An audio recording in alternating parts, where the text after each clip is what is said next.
Hi YouTube family. तर आज आपण बनवणार आहे आंबाडीची चटणी। त्यासाठी आपल्याला लागणार आहे एक गड्डी आंबाडीची भाजी। आंबाडीची भाजी छान तोडून घेतलेली आहे आणि त्याला आपल्याला काळ्या ठेवायच्या नाही आणि धुवून घेतलेली आहे। चला तर मग चटणी बनवायला सुरुवात करूया। त्यासाठी इथं मी कढई गरम करायला ठेवलेली आहे। त्यामध्ये टाकूया 1 टेबलस्पून तेल, 4 ते 5 हिरवी मिरची। मिरची तुम्ही तुमच्या चवीनुसार कमी जास्त टाकू शकता आणि मिरची आपल्याला छान फ्राय होईपर्यंत परतवून घ्यायची आहे। तर मिरची फ्राय झालेली आहे। त्यानंतर यामध्ये टाकूया एक मोठी गड्डी आंबाडीची भाजी आणि आता आपल्याला यावरती झाकण ठेवून घ्यायचं आहे आणि 5 ते 6 मिनिटं लो फ्लेम वरती हे शिजवून घ्यायचं आहे। आणि शिजवत असताना यामध्ये आपल्याला पाणी न टाकता शिजवायचं आहे। तर 5 मिनिट झालेले आहे। आता आपल्याला हे मिक्स करून घ्यायचं आहे। तुम्ही बघू शकता आंबाडीच्या भाजीला थोडंसं पाणी सुटलेलं आहे।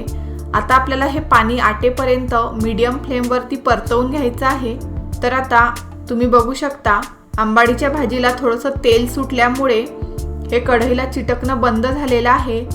आता आपण गॅस बंद करून घेऊ आणि आता आपल्याला हे पूर्ण थंड करून घ्यायचं आहे। तर मी घेतलेली आंबाडीची भाजी ही खूप कोवळी होती, त्यामुळे ही मिक्स करताना छान मॅश झालेली आहे। जर का तुमची या प्रकारे झाली नाही, थोडी जाडसर असेल तर हे मिक्सरवरती वाटून घ्यायची आणि मिक्सरवरती वाटत असताना यामध्ये पाणी घालायचं नाही। आता आपण चटणीला तडका देऊन घेऊ। त्यासाठी इथं मी कढई गरम करायला ठेवलेली आहे। त्यामध्ये टाकूया 1 ते 2 टेबलस्पून तेल। तेल तापलेलं आहे। त्यानंतर यामध्ये टाकूया अर्धा चमचा हरभऱ्याची डाळ, अर्धा चमचा उडदाची डाळ, अर्धा चमचा जिरं, अर्धा चमचा मोहरी आणि आता आपल्याला हे गोल्डन ब्राऊन होईपर्यंत फ्राय करून घ्यायचं आहे। त्यानंतर यामध्ये टाकूया 2 ते 3 लाल मिरची, कढीपत्ता, एक मोठा आकाराचा चिरून घेतलेला कांदा आणि आता आपल्याला कांदा थोडासा लाईट ब्राऊन कलर येईपर्यंत आणि मऊ होईपर्यंत परतवून घ्यायचा आहे। तर कांदा लवकर शिजावा त्यासाठी मी आताच इथं मीठ घालत आहे।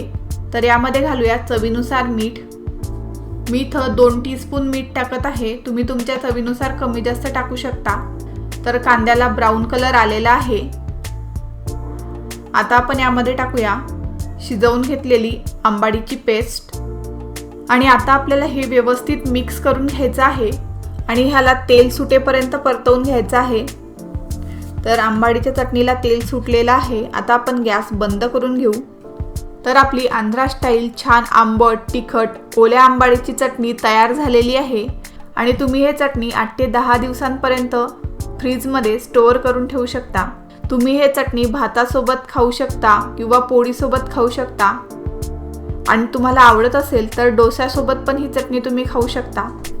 जर तुम्हाला ही रेसिपी आवडली असेल तर लाईक करा, शेअर करा, चॅनलला सबस्क्राईब केलं नसेल तर लवकर सबस्क्राईब करा। चला तर मग पुन्हा भेटूया नेक्स्ट व्हिडिओमध्ये। तोपर्यंत खा मस्त, राहा स्वस्त।